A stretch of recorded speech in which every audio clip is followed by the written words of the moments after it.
बातें उस टाइम पे भी अवॉइड सब शरद पवार साहब से उतना ही डरते थे जितना आज मैंने डरते हुए देखो।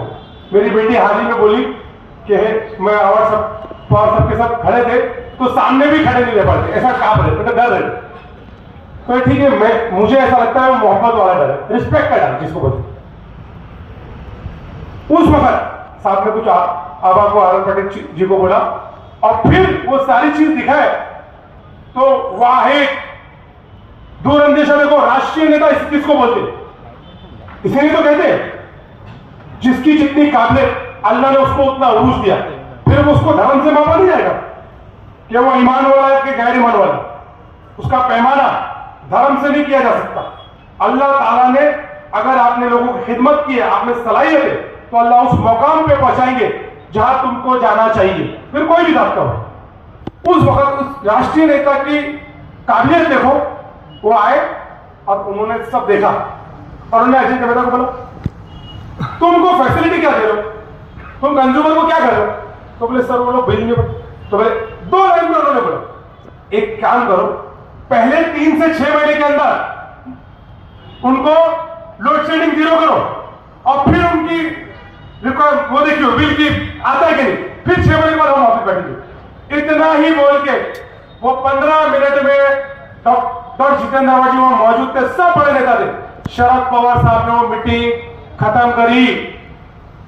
मैं देख रहा था कि शायद वो डेप्यूटी सीएम क्या वो सर अजीत वो सब देखते रह गए और कुछ तो चाहते थे कि रोके, लेकिन किसकी हिम्मत है शरद पवार को रखने की? महाराष्ट्र की राजनीति में आज जब नरेंद्र मोदी जी और अमित शाह जी की आज भी नई पावर चल पा रहा है, तो उस वक्त किसकी हिम्मत होगी?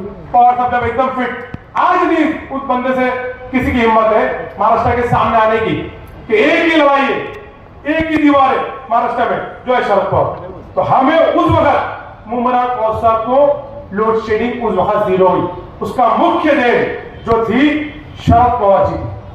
तो मैं एक किस्सा इसलिए बता रहा हूं, पुराना मामला, लेकिन यहां पे सभी हिंदू मुसलमान सिख ईसाई सब लोग देखिए एक बात ध्यान रखिए, सारी चीज होगी, लेकिन आप देख रहे आज हमारे शहर में ये इंडस्ट्री कब के बना जाता, गली गली डॉक्टर जितेंद्र आवाजी ने इतना खूबसूरत रास्ते बनाया, तब हमारा व्यवसाय बढ़ा, सबका व्यवसाय बढ़ा, कंज्यूमर बढ़े।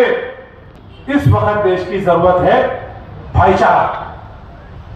भाईचारा भाईचारा की जरूरत इसलिए है क्योंकि देश एक टूटने की राह पे लोग लेके जा रहे हैं, जात के नाम पे लड़ा रहे, धर्म के नाम पे लड़ा रहे, और हिंदुस्तान में चंद लीडर है जो देश की एकता और विचारधारा को पकड़ करके, ऐसे चंद 5 या 10 लीडर होंगे जिसमें डॉक्टर जितेंद्र आवाजी का नाम आता है। इसलिए मैं बोलता हूं अपने भाषण में कि डॉक्टर जितेंद्र आवाजी वो लीडर है जो दिल्ली के भी नेता है और दिल्ली के इंडिया अलायंस के भी नेता है।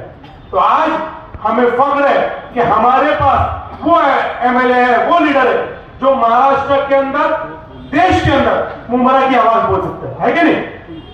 तो मैं ज्यादा नहीं कहूंगा, मैं मंच पे मैं अपने अध्यक्ष हमारे अध्यक्ष शमीम खान जी को आने के लिए बोलूंगा, फिर अवार्ड साहब अपने ख्याल कर देंगे। हमको ऑर्गेनाइज किया, खास करके हमारे दोस्त ईसू भाई, शेख साहब, अशफाक भाई और उनके साथ में उनकी पूरी टीम, मंच पर उपस्थित हमारे हल्की अजीज लीडर डॉक्टर जितेंद्र आवाज साहब और मेरे सामने बैठे हुए मेरे तमाम नौजवान साथियों और बुजुर्गों, हम सब इस बात को जानते हैं कि 2024 का विधानसभा का इलेक्शन मुंबई और महाराष्ट्र में चल रहा है।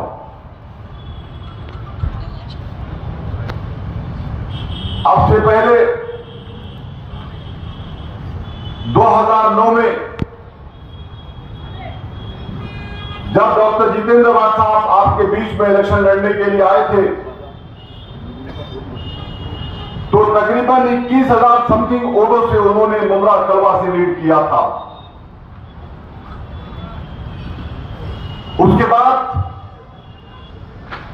2014 में समथिंग 47,000 कुछ वोटों से लीड किया था। 2019 में शेख साहब समथिंग 78,525 वोटों से उन्होंने कामयाबी हासिल की थी। लोग कहते हैं यूसुफ भाई कि क्या काम किया डॉक्टर जितेंद्र आवाज साहब ने, वो विकास पूछते हैं हमसे। तुम्हारी गवर्नमेंट यह आदेश देती है इन्हें अरेस्ट मत करो।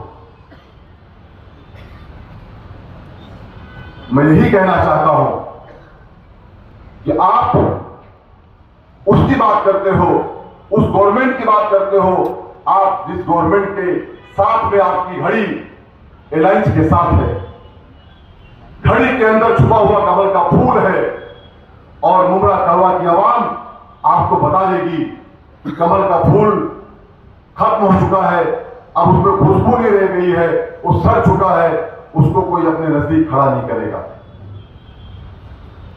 अगर डॉक्टर जितेंद्र आवाज साहब ने, हम लोगों ने आपकी खिदमत किया है, तो शमीम खान आपसे यही कहने आया है कि आपने अगर उन्होंने, हम लोगों ने काम किया है, हमारे नेता ने काम किया है, तो ये वक्त आ गया है मजदूरी देने का। आप मजदूरी समझ करके अपना कीमती वोट डॉक्टर जितेंद्र आवाज साहब को दे करके आप उन्हें कामयाब बनाए। 20 तारीख को सुबह इंशाअल्लाह ताला आप अपना कीमती वोट दे करके डॉक्टर जितेंद्र आवाज साहब को कामयाब बनाए। इसलिए कामयाबी हम सब की कामयाबी होगी। बहुत बहुत शुक्रिया, थैंक यू। और जिन लोगों ने ये प्रोग्राम को ऑर्गेनाइज किया है, मैं उनका तहे दिल से शुक्रिया अदा करता हूं। थैंक यू, अल्लाह हाफिज।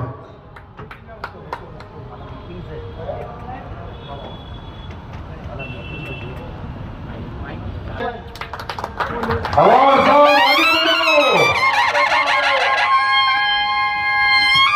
पेश करते हुए अवार्ड साहब को अब मैं रिक्वेस्ट करूंगा अवार्ड साहब से कि कुछ दो शब्द कहें।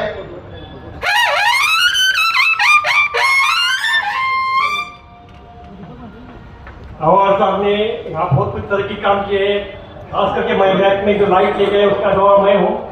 इंडिया में मेरे भी बड़ी फैक्ट्री शुरू की थी, तो भी मैं तरह के अवार्ड साहब को किया हूँ। लेकिन मेरे अवार्ड साहब से मेरे एक दरखास्त है, जो इंडस्ट्री बनी है उसके बाद में यहाँ पे कोई डेवलपमेंट इंडस्ट्री का नहीं हुआ है। अब मुमरा की आबादी यहाँ 50% बढ़ गई है, 50% बढ़ने के बाद में मुमरा में कोई इंडस्ट्री जोन नहीं है, इंडस्ट्री स्टेट नहीं, इंडस्ट्री कोई और कोई तरीका नहीं है। यहाँ पे 250 स्क्वायर फीट गाले हैं, यहाँ पे हम बिजनेस जो कर रहे हैं, यहाँ पे हमारा बिजनेस हम एक्सपांड नहीं कर सकते, इसलिए हम बाहर जा रहे हैं। यहाँ पे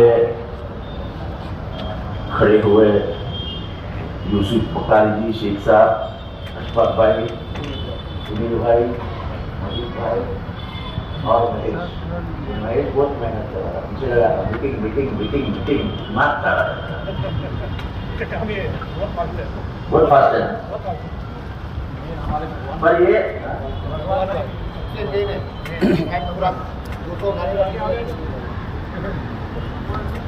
मैं जब पहले 2009 में छुप के आया, मैं पॉलिटिकल भाषण नहीं करूंगा। एम्प्लॉयमेंट जनरेशन कैसा होता है इसका बेस्ट एग्जांपल मेक है। ये पत्रकारों ने भी कभी ध्यान नहीं दिया होगा। पहले जब ये यहाँ आया तो मेक को देख के फिर हमारी एक मीटिंग हुई, मैंने सबको लोगों को बुलाया कि क्या करना चाहिए। तो उन्होंने बोला कि एक तो मुमरा से लाइट आती है, मुमरा की कॉमन लाइन से लाइट आती है, तो लोड शेडिंग की वजह से कुछ गाड़ी चलते ही नहीं, कुछ काम ही नहीं होता। बोले क्या करना चाहिए, तो बोले अपने को एक्सप्रेस फीडर मिलना चाहिए। क्या होता है जब रजिस्टर्ड इंडस्ट्रियल स्टेट होती है तो उसके लिए 24 आवर्स की लाइट देना ये सरकार की जिम्मेदारी होती है। और ये आउट ऑफ जोन था, इधर से नजदीक कोई एमआईडीसी नहीं थी। फिर बहुत कोशिश करने के बाद हमको एक एक्सप्रेस फीडर मिला। एक्सप्रेस फीडर का मतलब जहां लाइट आती है वहीं से डायरेक्ट लाइन इधर दी है, बराबर, बिल्कुल करेक्ट करो। ये लाइट लोड शेडिंग के बिना थी और 24 घंटा लाइट मेक को मिल गई, बराबर है। तब यहां 400-500 लोग काम करते थे क्योंकि इंडस्ट्री चलती नहीं थी। ज्यादा रोजगार कैसे कौन देगा, मालिक कैसे पैसे देगा लोग। एक्सप्रेस लाइट आ गई, फिर इधर कीचड़ हुआ करता था, वो कीचड़ को साफ करके यहाँ रास्ता आ गया और फिर इनको तकलीफ ही ना हो इसलिए ये पीछे दिखा है, ये 2.5 करोड़ रुपया खर्चा करके एक्सप्रेस फीडर बनाया, sub station, sorry not sub station बनाया। आज मैंने पहली बात उनसे पूछी कि आज क्या स्ट्रेंथ है आपकी। आज यहाँ पे 5,000 लोग काम करते। कितने हैं? 5,000 लोग। शायद ये मुमरा में किसी को पता भी नहीं होगा कि मेक में 5,000 लोग काम करते हैं। ये तो परमानेंट है, बराबर है, डायरेक्ट एम्प्लॉयमेंट। और इनडायरेक्ट एम्प्लॉयमेंट कितनी है मालूम है?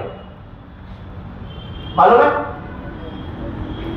कम से कम 15 से 20,000 लोग इनडायरेक्टली इन्वॉल्व है मेक से,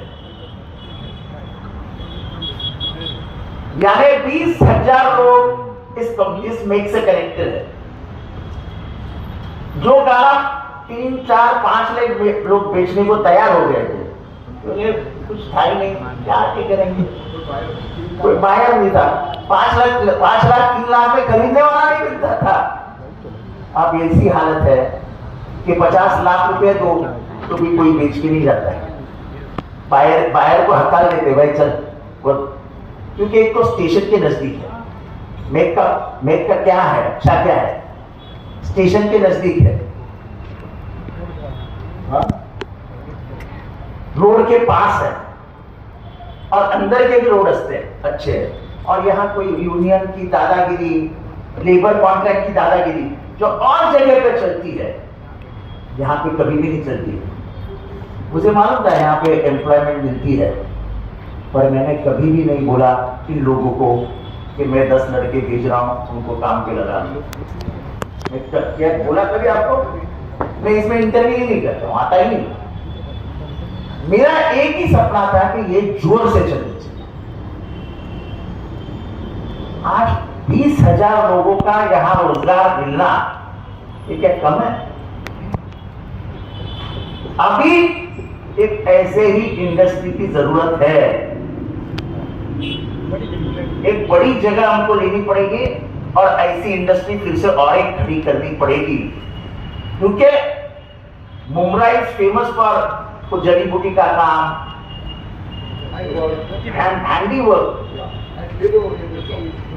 लेबर ओरिएंटेड जॉब्स, क्योंकि यहां लेबर सस्ता मिल सकता है, घर के नजदीक पड़ सकता है, 8 घंटे की ड्यूटी की, 4 घंटे में घर जाके खाना खाए, फिर आए काम किया, फिर घर गए।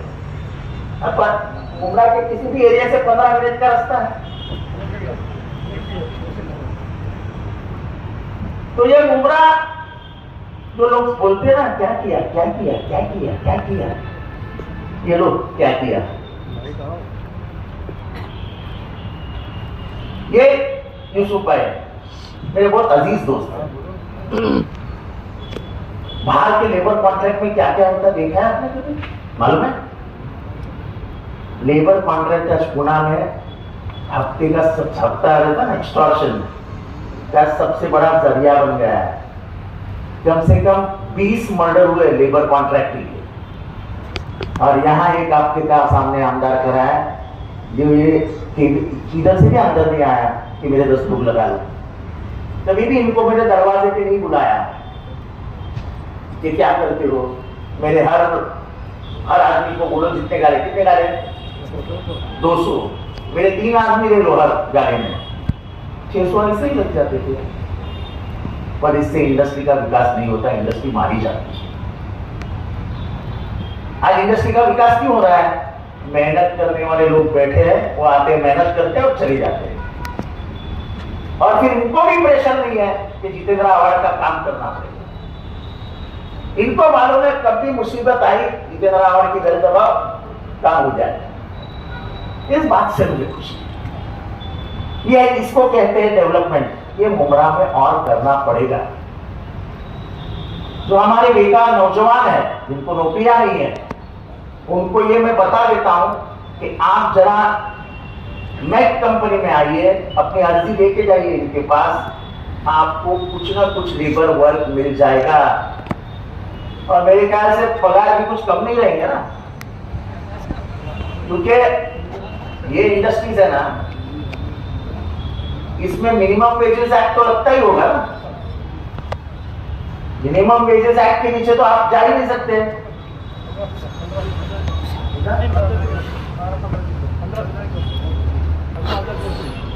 हर पगार 15,000 के ऊपर है। पर हमारे बच्चों को ये मालूम नहीं कि अपन इस रास्ते से लेफ्ट टर्न मारेंगे तो मैक है और मैक में नौकरियां मिलती है। बच्चों को मालूम ही नहीं है। मुमरा के बच्चे कितने हैं यहाँ नौकरी करने वाले? इधर है, हाथ उठाओ ना। मुमरा के बच्चे नौकरी करने वाले यहाँ पे देखो कितने कम है, देखो कितने कम है।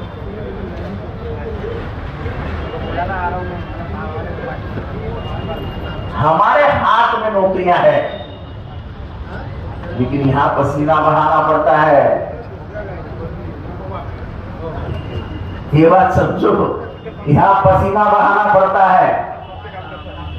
ओनर साथ में काम करता है, यहाँ पे डाई बनती होगी, यहाँ पे सब मशीन्स होगी जिसकी हीट होती है,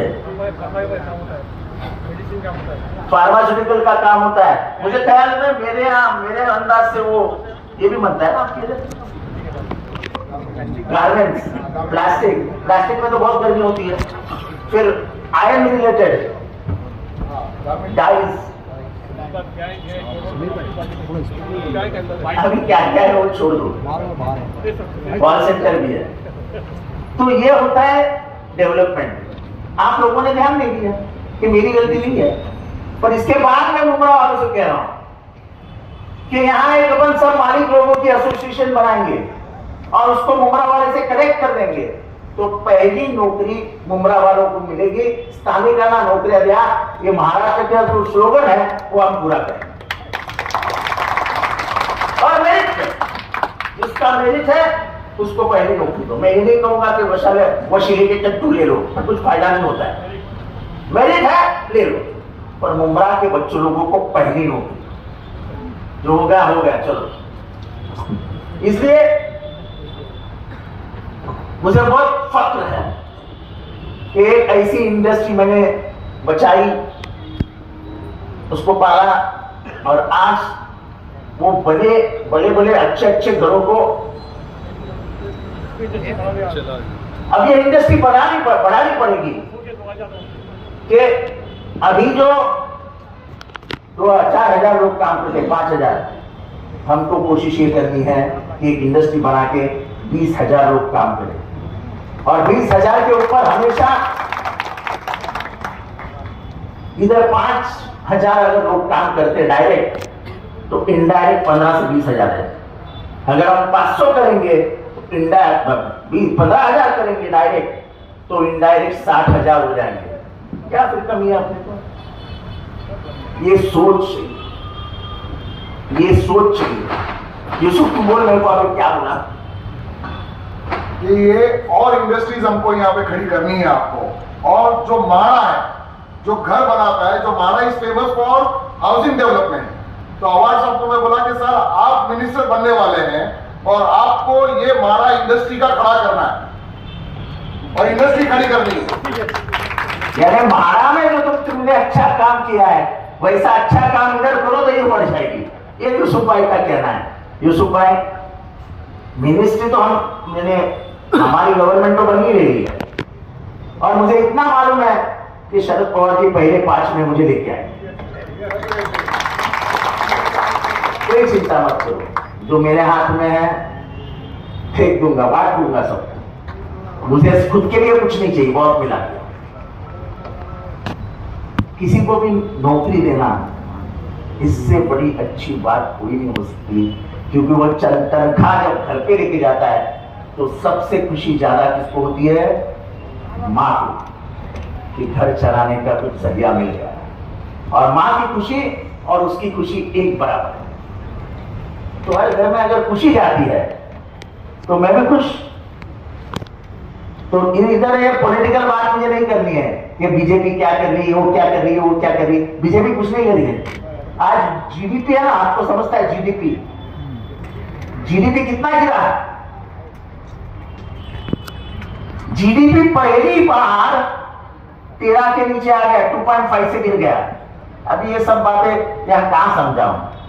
2.5 से गिरना बोले तो कहीं अब्जों का नुकसान हुआ, कहीं अब्जों का। हमारा ध्यान किधर है? हम तो धर्म जात की राजनीति में उलझे हुए हैं। इस देश का पैसा कहां गया हमको मालूम ही नहीं। लेकिन इस देश के जो हालात है, महाराष्ट्र के जो हालात है, वो आप नहीं जानते हो। पुलिस को पगार नहीं मिला है। यही हालात रहे तो अगले महीने में सरकारी कर्मचारियों को पगार नहीं मिलेगा। ये हालात है महाराष्ट्र के। तो मैं और कुछ नहीं बोलना चाहता हूं। मुझे बहुत खुशी है 56 कंपनीज वो गुजरात लेके गए, और अच्छी अच्छी बड़ी कंपनी। क्योंकि हम अब दिल्ली से हम घबराते हैं। पहले दिल्ली को हम लड़ते थे, अब दिल्ली को घबराते हैं।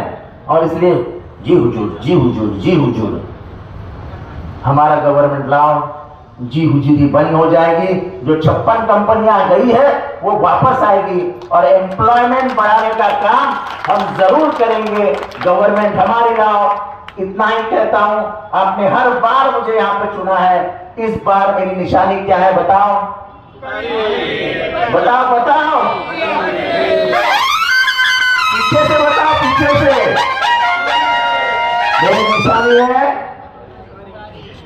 ये किधर फुटे गया तुतारी वाला।